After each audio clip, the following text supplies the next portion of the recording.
Listo, ya empezó a grabar. Bueno, vamos a continuar con la temática. Vamos a entrar a ver lo que se le conoce como flexión en miembros hechos de diferentes materiales. Sí, vamos a ver la distribución de esfuerzos a flexión en elementos que están constituidos por diferentes materiales. Y normalmente, pues a este tipo de elementos se les conoce como vigas de sección compuesta. Vamos a ver. ¿Listo? Entonces, esta temática la pueden encontrar en los libros de resistencia de materiales como vigas de sección compuesta.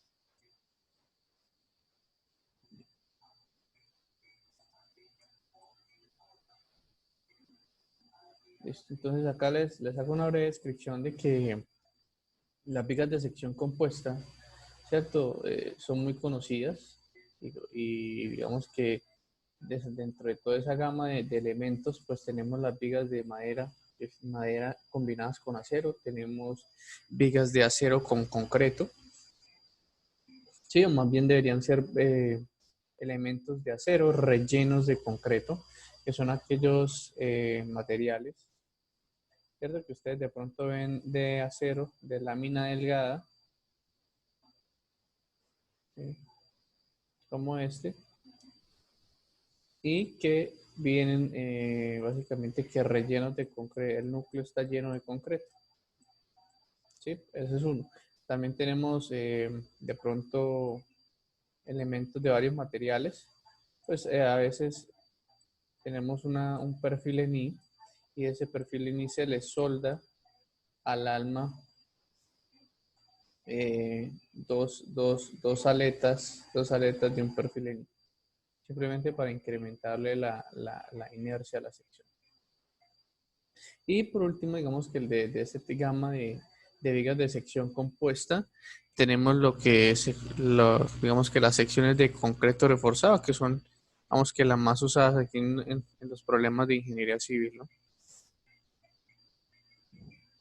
Ahora, la razón por la cual se usa vigas de sección compuesta, pues son varias, ¿no?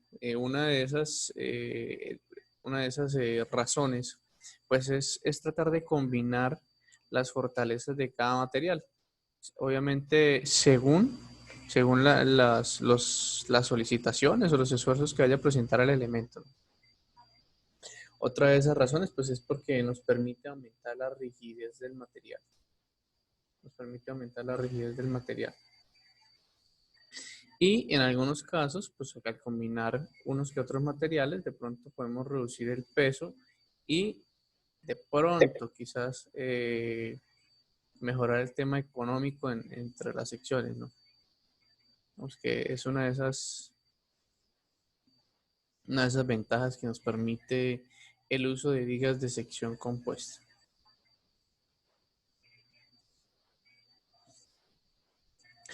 Bien, entonces vamos a hablar acá. Resulta que las que estaba mencionando, las vigas de sección compuesta puede ser como esta, que es una viga de concreto reforzado, ¿sí? Que tiene un refuerzo perimetral, unas barras longitudinales en ese punto de ese refuerzo perimetral y internamente o incrustado en su núcleo de concreto, pues tenemos un perfil en I, un perfil laminado en caliente. También podríamos encontrar estos tipos de perfiles que son perfiles de lámina delgada, de acero rellenos de concreto, todo esto es concreto, ¿sí?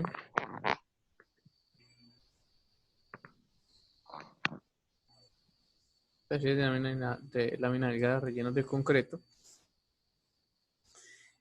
Y otro tema importante en las vigas de sección compuesta es la pregunta es, ¿cómo podemos garantizar efectivamente que ambos materiales, que tanto el concreto como el acero, funcionen como uno solo? Funcionen como uno solo. Porque, porque obviamente las barras de acero que se le adicionan al concreto, ¿cierto?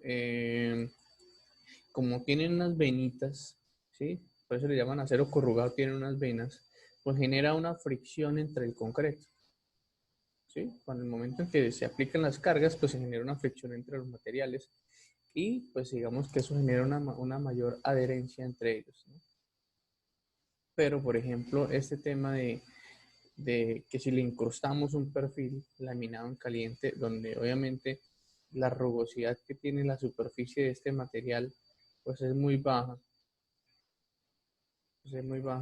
digamos que la adherencia que habría entre ellos dos, pues es muy pequeña, ¿no? Es como garantizar efectivamente que ambos materiales se formen igual. Entonces, la única forma es garantizar que es buscar la manera que esos dos materiales trabajen como uno solo. Entonces, por acá de pronto aparece esta solución, que es adicionándole unos pernos soldados en las aletas de las vigas, unos pernos soldados en las aletas de las vigas. También de pronto se pueden soldar bueno, sería muy raro, pero habría que revisarlo. Se pueden de pronto soldar en el alma de la viga, ¿sí? De tal manera que le demos más superficie sobre la cual se genere adherencia entre los dos materiales. Y esta parte es muy importante porque nos permite definir cómo va a ser el comportamiento de los materiales, de los elementos. Entonces, por ejemplo, aquí tenemos una losa 1 y una losa tipo 2. Vamos a suponer que en la losa tipo 1 no tenemos estos pernos no existen. Simplemente está la viga y encima de él está pues la losa de concreto. Necesariamente cuando le apliques la carga vertical, pues lo que le va a pasar a la viga es que se va a flectar. ¿Sí? Se va a flexionar, vas a presentar esta curvatura, ¿no? Pero como ambos materiales no se encuentran adheridos, no funcionan como uno solo. Entonces miren que se presenta un desplazamiento relativo entre los materiales. Incluso ya seco el concreto, ¿no? Es decir, la viga se flexionó. Acuérdense que la parte superior, las fibras se acortan, ¿cierto? Y como las fibras se acortan, pues se genera un desplazamiento relativo entre el perfil de la viga y el concreto, ¿no? ¿Esto qué puede generar? Pues puede generar que los pisos que usted le haya colocado al elemento de concreto, pues se dañen, exploten, esto estalle.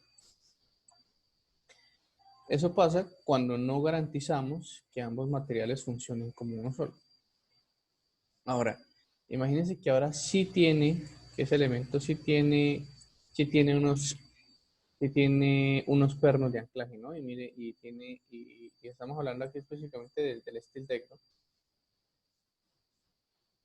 Entonces, cuando a esos elementos le adicionamos unos pernos de anclaje, ¿cierto? Esos pernos vienen soldados con una pistola, ¿sí? Se soldan en la aleta superior, en todo el canal de la lámina colaborante o la lámina de steel deck. No importa que dañe la lámina, la idea es que ese perno, porque normalmente tú pones el perfil, encima pones la lámina y después de eso empiezas a colocar los pernos. Entonces, necesariamente, como el perno tiene que quedar anclado ese en la viga, vas a romper la lámina en esos puntos. Entonces, pero no hay problema, porque al fin y al cabo, digamos que ese hueco quedará tapado pues con el perfil con la aleta superior de la viga.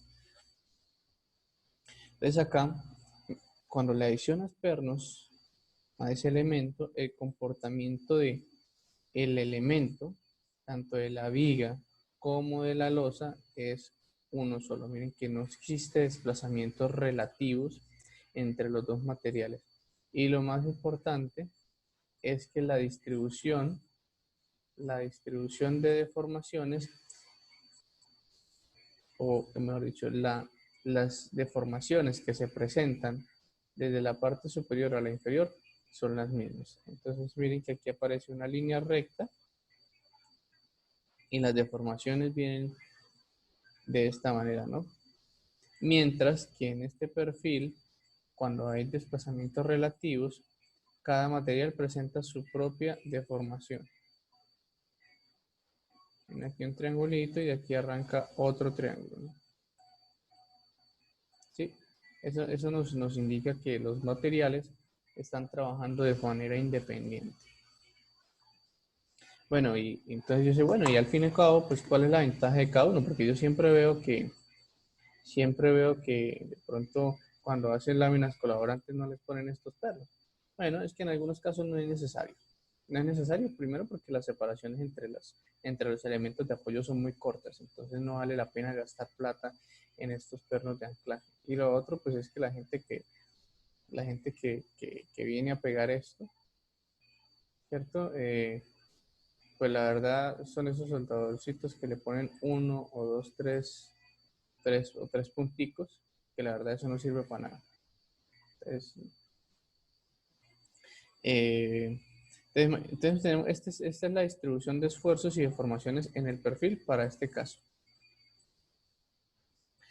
Entonces miren que como se genera una distribución independiente de las deformaciones, también le pasa exactamente lo mismo a la distribución de esfuerzos. Son dos razones, son dos distribuciones independientes. Sin embargo, el problema de que ambos elementos trabajen trabajen solos, es que cuando calculas la resultante de cargas de esta distribución de esfuerzos y esta resultante de cargas de esta distribución de esfuerzos, ¿cierto? Vas a encontrar que están separados, ambos elementos están separados a una distancia de tal que, tal que la multiplicación de estas fuerzas por esa distancia me va a generar un momento flector. Y resulta que el alma, en las vigas de concreto no hay problema. ¿Por qué? Porque mire que el ancho de la viga de concreto, pues es un ancho generoso, 30 centímetros, 40 centímetros, pero los perfiles en acero, normalmente estas almas tienen espesores muy pequeños, o sea, unos TWs de pronto menores a 5 centímetros. Son valores menores a 5 centímetros, mucho menores. Yo diría que no pasarían de 2, 3 por ahí. Entonces resulta que todo el momento se lo tiene que llevar este elemento que es extremadamente delgado. Cuando esto pasa, estos elementos sufren pandeo lateral torsional. ¿Sí? O sea, el fenómeno que le ocurre a este elemento, obviamente si la carga es pero muy grande, ¿cierto? Que normalmente eso no pasa en las casitas de 1, 2 pisitos. ¿Sí? Es que este elemento va a sufrir un fenómeno que se llama pandeo lateral torsional, donde el elemento viene de esta manera.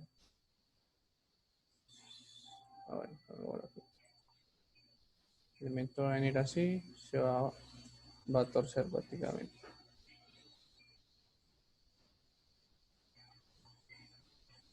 Aquí lo estoy dibujando recto, ¿no? Pero normalmente esto termina estando casi que vertical, ¿no? Y aquí, digamos que el perfil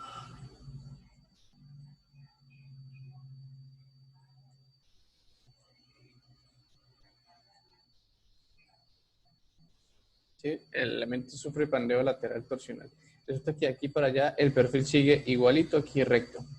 Es donde ocurre la mayor flexión puede ser que ocurra este pandeo lateral torsional.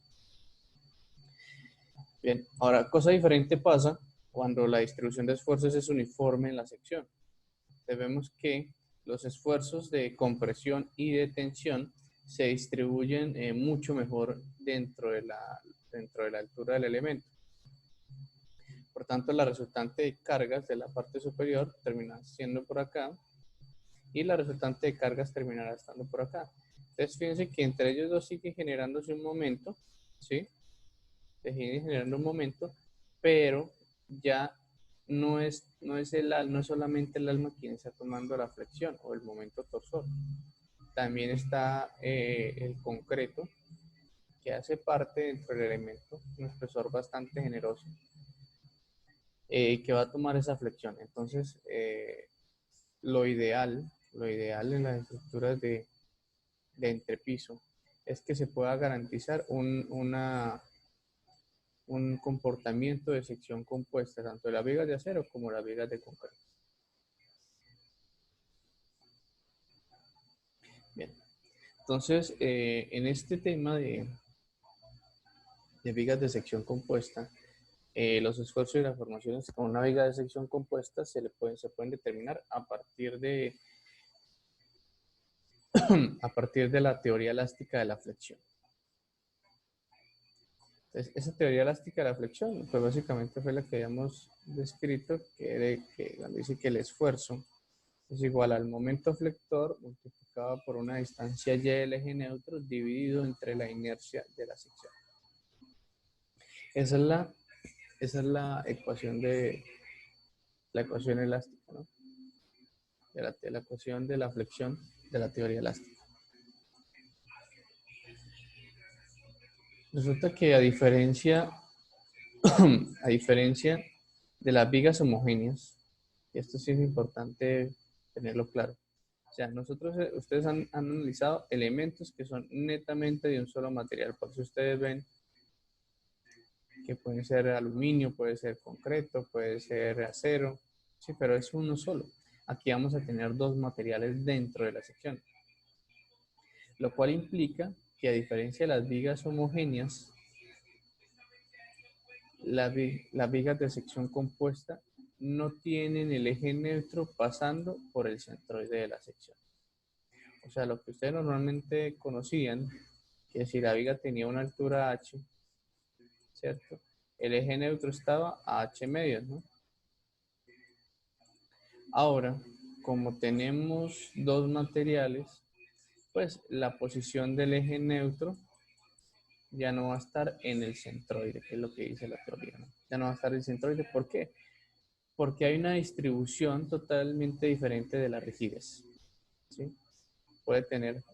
El concreto va a tener una rigidez, pronto puede ser que las barras de acero tengan otra rigidez y por tanto, pues la posición del eje neutro va a estar bien sea más arriba o bien sea más abajo, dependiendo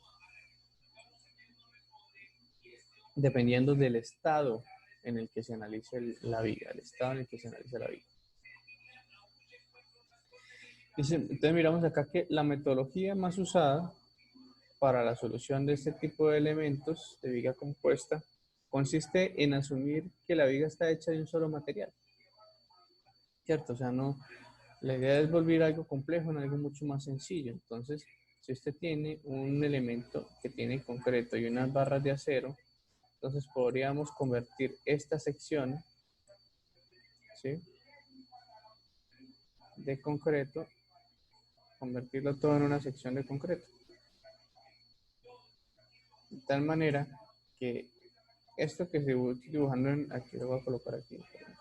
Esto que le voy a colocar aquí de rojo representa la sección de concreto, ¿sí? Y las barras de acero las convertimos en concreto y lo adicionamos al perfil.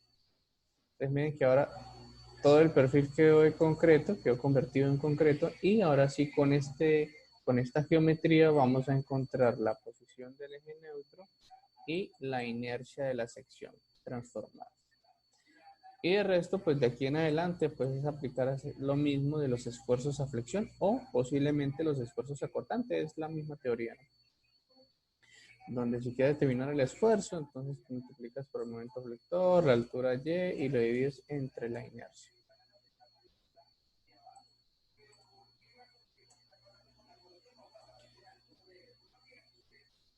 Bien. Ahora, como les mostré anteriormente, cuando asumes que el elemento está hecho de un solo material, pues, ¿cierto? Lo que vas a terminar haciendo es que vas a modificar la geometría del material, del elemento, de la geometría. Va a terminar modificando la geometría, que es lo que les mostré, ¿no? Que tenías una altura h, un ancho b y terminaste con la misma altura h, pero modificaste la dimensión horizontal, ¿no? Resulta que en la teoría de esta metodología, dice que usted no puede modificar la altura, no debe modificar la altura. O sea, no debe modificar la altura. La altura, si el elemento tiene una altura h, cuando hagas la transformación o lo conviertas en un solo material, la altura del elemento debe seguir siendo h. ¿Sí? Digamos que es el principio por el cual se rige esta metodología que se conoce como método de la sección transformada. Método de la sección transformada. O sea, esta sigue siendo la altura h, lo único que puedes modificar es el área, es el ancho de la sección. ¿Por qué? Porque resulta que, imagínense que fuese que pudiéramos calcular con una ecuación la inercia de la sección compuesta, ¿no? Entonces, diría, no, pues es que la inercia de la sección compuesta va a ser por altura al cubo, más yo no sé qué, más la inercia que agreguen las barras, por ejemplo. Bueno, aquí me estoy inventando algo, ¿no? Pero miren que termina siendo la altura elevada al cubo. Pero no va a ser lo mismo que usted multiplique BH al cubo cuando la altura es h, que cuando usted haga BH al cubo sobre 2, donde digamos que esta h hayan sido 20 centímetros y cuando usted hizo la sección transformada, pues aumentó la altura, le quedó una altura de 60, ¿no? Entonces no es lo mismo 60 al cubo que 20 al cubo. Entonces digamos que digamos que la comparación ya no es posible, ¿no? Ya no es posible porque estás modificando la variable principal dentro de la inercia, que es la altura de la sección.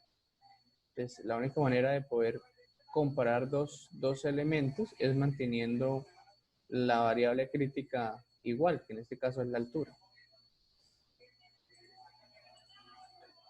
Ahora, pues ya teniendo la sección transformada, ya teniendo la nueva geometría, pues aplicamos el teorema de los ejes paralelos y determinamos la posición del eje neutro nuevamente.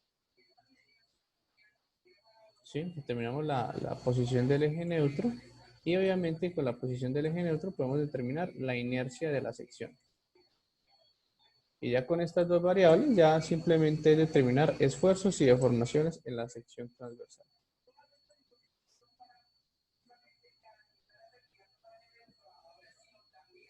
Ahora, para poder aplicar esta metodología, tenemos que conocer dos variables importantes. Una variable importante es el módulo de elasticidad del material 1, ¿cierto? Y el módulo de elasticidad del material 2. Es decir, tenemos que conocer los módulos de elasticidad de las secciones. Sí, de tal manera que podamos modificar uno de estos módulos de elasticidad y dejarlo en función del otro.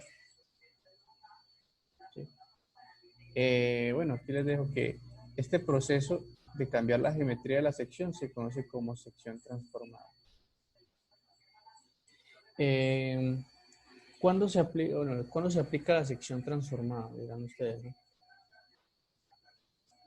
La sección transformada se aplica en todo. O sea, necesariamente usted podría analizar, podríamos ver análisis, pues, bueno, aquí como que lo llaman, estructuras 1, estructuras 2 y estructuras 3. Podríamos aplicar sección transformada, ¿cierto? Podríamos estar calculando esfuerzos, deformaciones y desplazamientos con elementos de concreto reforzado, ¿cierto? Le puedo dar barras en la parte inferior, le puedo dar barras en la parte superior. Usted determina la inercia y determina la posición del eje neutro. Estas dos variables las introduce dentro de la rigidez del elemento, y esa rigidez es la que nos va a permitir controlar pues, los desplazamientos. Sin embargo, hay unas cosas que hay que aclarar y lo vamos a hablar más adelante de este tema. Bien, entonces miremos acá. Entonces resulta que la manera de poder aplicar esta metodología de sección transformada es que debemos convertir un material en el otro. Entonces, para este caso, vamos a suponer que vamos a convertir el material 2, lo vamos a convertir en un material 1. Y aquí dejo muy claro que para realizar esta metodología se parte de la evaluación de la razón entre los dos módulos de elasticidad. Y cuando yo hablo de razón, digo la evaluación de la razón, me estoy refiriendo a que hay que realizar una división. De tal manera que vamos a denominar la relación entre los módulos de elasticidad, lo vamos a llamar relación modular y lo vamos a colocar a determinar con la letra N, donde el valor que va a ir en el denominador va a ser el material base. El material base es el material al que vamos a convertir la sección. En este caso, el material 1. Entonces, en el denominador va a quedar el módulo de elasticidad del material 1. Y en la parte superior, pues va a quedar el material que vamos a convertir. Entonces, quedaría el módulo de elasticidad del material 2. Entonces, fíjense ustedes que cuando los dos materiales trabajan como un solo elemento, bueno, la distribución de las deformaciones, ¿cierto? Es lineal. Presenta una distribución de deformaciones lineal, ¿no? Es decir, que en cualquier punto la distribución de estas deformaciones es conocida, ¿no? Sin embargo, la distribución de esfuerzos, usted la ve y dice, esa vaina se ve como muy loca. Sí, necesariamente tiene que verse así, porque resulta que, miren que aquí arranca la distribución de esfuerzos y empieza a disminuir, ¿no?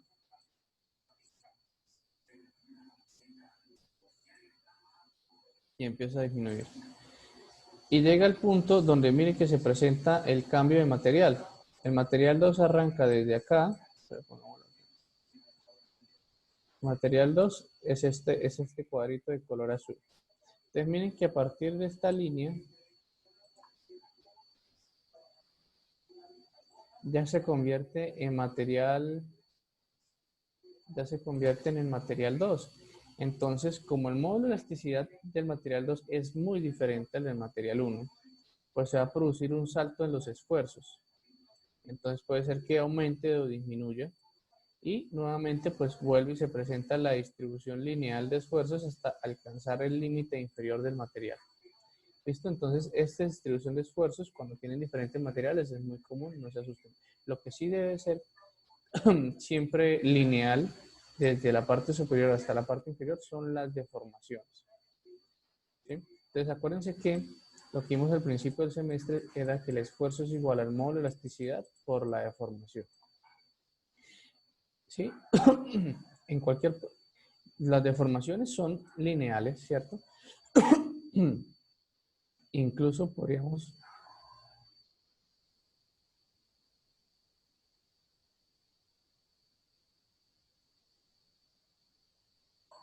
Incluso podríamos decir que miren que en este límite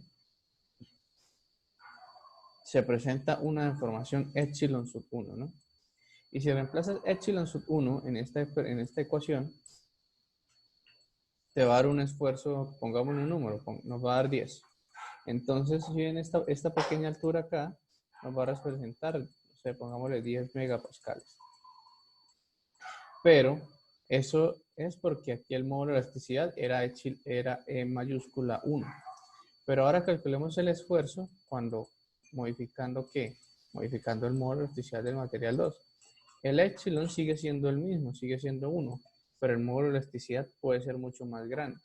Y como el módulo de elasticidad es más grande, como son directamente proporcionales, pues ahora el esfuerzo en el material 2 va a incrementarse. Entonces acá pues posiblemente pongámosle un número, nos dio 50 megapascales. Entonces miren que la variación de esfuerzos cuando llega a la interfase en el punto que cambia el material debe haber una variación de esfuerzos porque los módulos de elasticidad de los materiales son diferentes. Y eso está representado, pues está reflejado en los saltos en los diagramas de esfuerzos.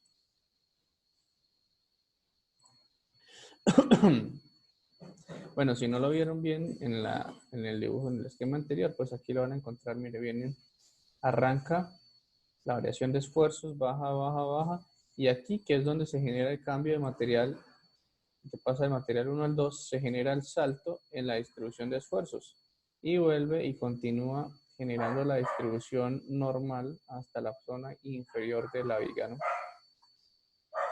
También otra cosa que podemos notar es que, miren que aquí se encuentra la división del material, ¿no?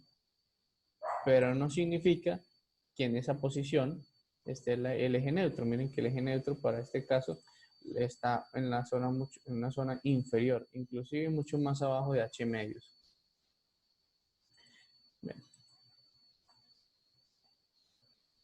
Otra cosa importante aquí es ver que, miremos acá, que las distribuciones de esfuerzos que se generan en la parte superior, en esta punta, la vamos a llamar sigma 1, que sería epsilon, perdón, sería el módulo de elasticidad del material 1 por la altura, ¿sí? La altura y del eje neutro, dividido entre el radio de curvatura. Sí, que esto fue, digamos que la expresión a la que concluimos cuando vimos la teoría a flexión. Y en la parte inferior tenemos el esfuerzo sigma 2, que es igual al módulo de elasticidad del material 2 por la distancia desde el eje neutro hasta esta fibra extrema, dividido entre el radio de curvatura. Y esos serían los esfuerzos superiores e inferiores. Bien. Entonces, los esfuerzos sigma 1 y sigma 2 se generan por fuerzas de F1 y de F2. Es decir, si nosotros multiplicamos esos esfuerzos sigma 1 por el delta del área, pues obtenemos una fuerza, ¿no? Pues estamos eliminando la unidad del denominador del esfuerzo, que es el metro cuadrado. Ahora, si el esfuerzo lo reemplazamos por el módulo de elasticidad, por Y y por el radio de curvatura para el esfuerzo superior, y hacemos exactamente lo mismo para el esfuerzo inferior, ¿cierto? Tenemos estas dos expresiones, la expresión 1 y tenemos la expresión 2.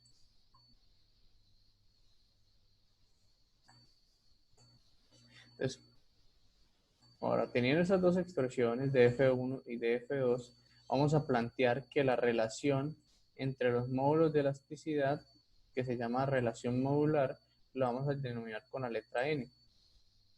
¿Sí? Lo vamos a denominar con la letra N.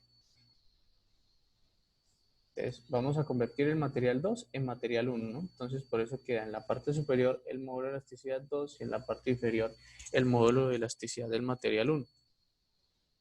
Si nosotros resolvemos esta expresión para el módulo de elasticidad 2, pues vamos a encontrar que el módulo de elasticidad 2 va a ser igual a n veces el módulo de elasticidad 1. Y ahora reemplacemos esta expresión en la ecuación, ¿cuál? En la ecuación de la fuerza 2.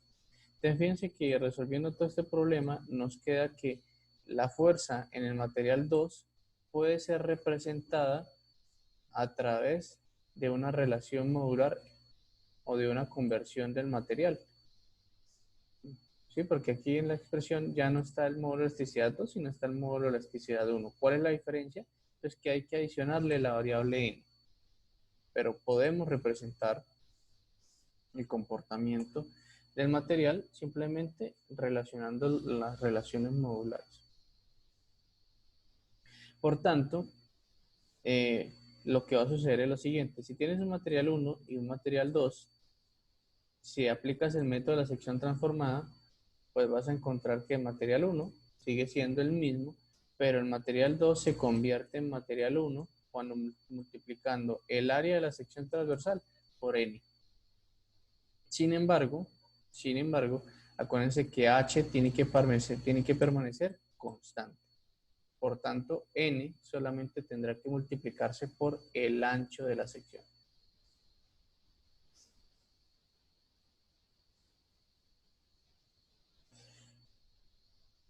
De esta manera que convertiste este material 2 en material 1 y esta fue su nueva geometría. Entonces, a partir de esta nueva geometría, usted va a aplicar el teorema de los ejes paralelos.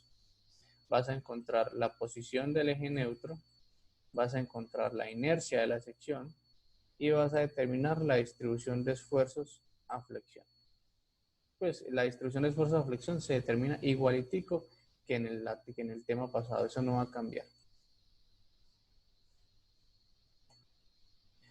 Bueno, aquí dice que lo importante para concluir el método de la sección transformada es que cuando se calculan los esfuerzos en una posición de la viga, donde en realidad se encuentra el material 2, estos esfuerzos deben multiplicarse por la relación N.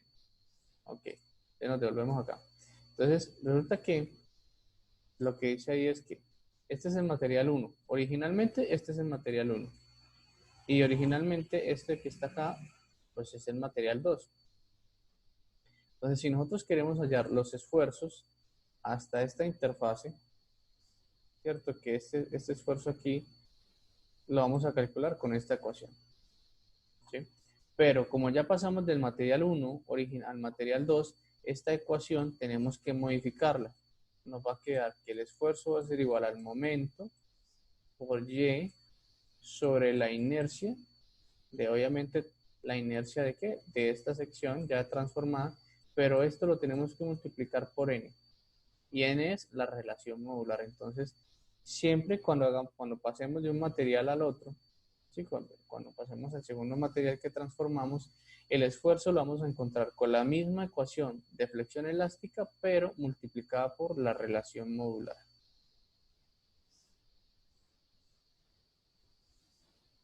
¿Listo?